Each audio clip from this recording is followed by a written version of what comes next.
Yeah. So who's your MVP for Game 2? I could go with the obvious choice with Steph, obviously having some great shots from three. A lot of guys that stepped up, regardless of like the individual MVP performance or my choice.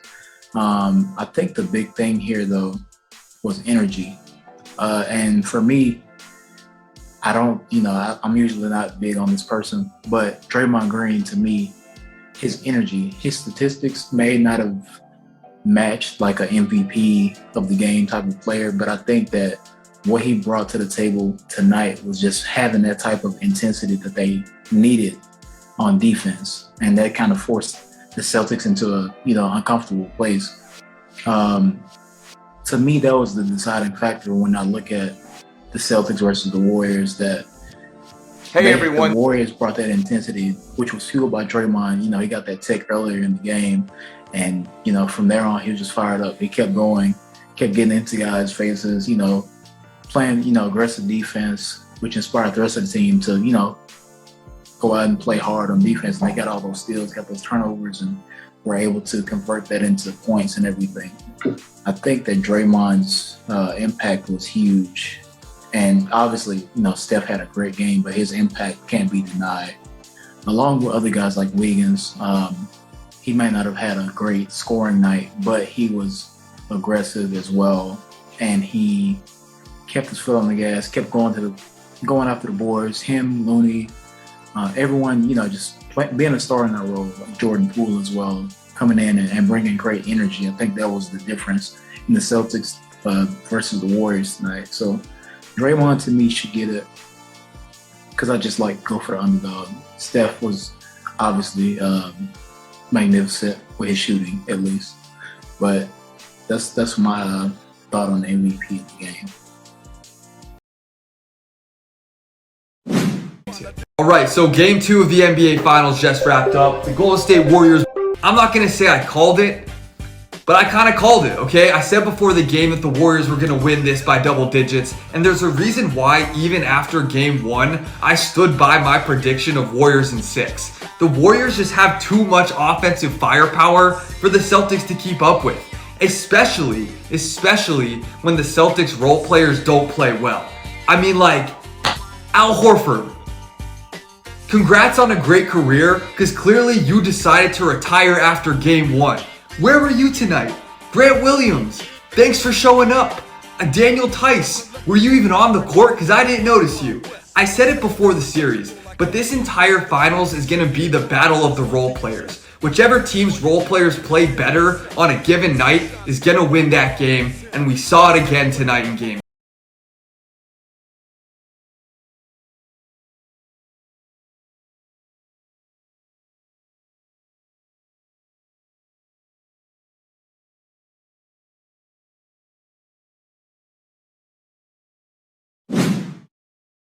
Spark plug for the Golden State Warriors. When he does things right, it just energizes their franchise, it energizes their players, it energizes the crowd, and it just makes the environment very hostile confines for any visitor, particularly the Boston Celtics, who were turning the ball over and giving away stuff like it was Christmas. It was ridiculous. They ended up with 19 turnovers. They did not play their best game. It led to 33 points by the Golden State Warriors. Obviously, Jordan Poole gave them a little spark with a couple of threes, including a big-time three near half court to end the third quarter. They just went on that kind of run, and it was like a tsunami. Boston couldn't overcome it, but I also think there was a level of complacency that kicked in. The Boston Celtics came here to get a game. They got that in game 1. So the same level of urgency that they had in game 1 didn't appear to be, present in game 2. And that's why the Golden State Warriors were able to tie this series. Yeah, they put 5 players in double figures. The Warriors did, Stephen A. And Jason Tatum, big scoring night for the Celtics. Jaylen Brown didn't shoot it well. He had 17, but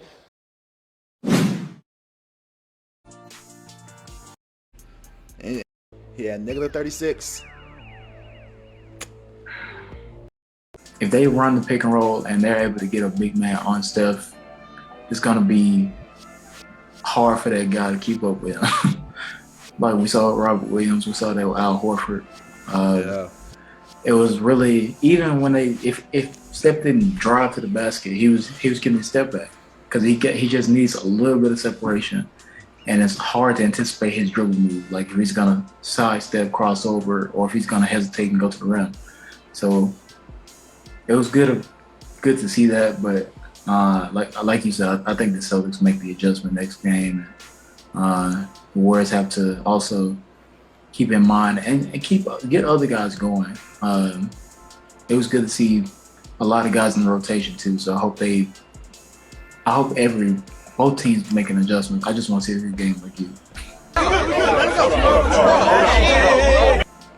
Iguodala could, and then he was out tonight. You know, that's something too. Because remember, they have some days off. Yep. So he could come back. So let's go ahead and get anything else about what went wrong for the Celtics.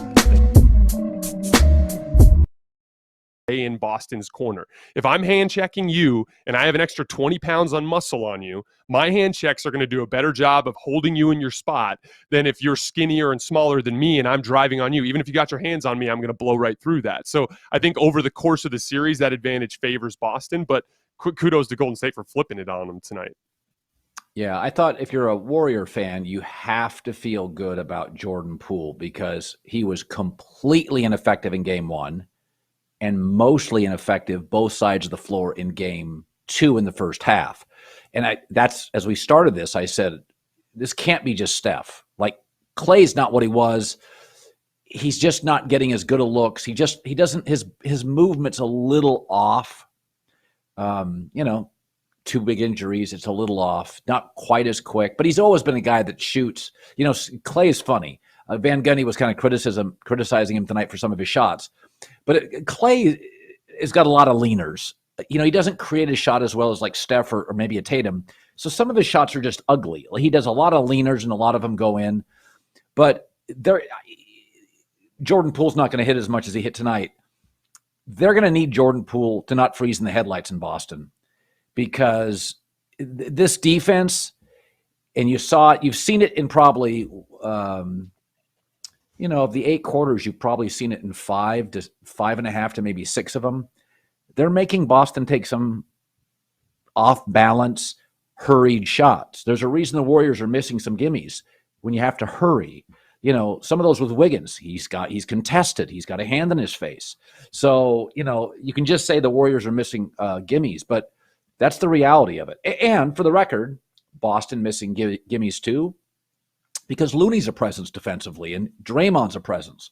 So I didn't think either team, both left about 20 points on the table on little chippy stuff inside. But, I think you and I both agree it's a long series.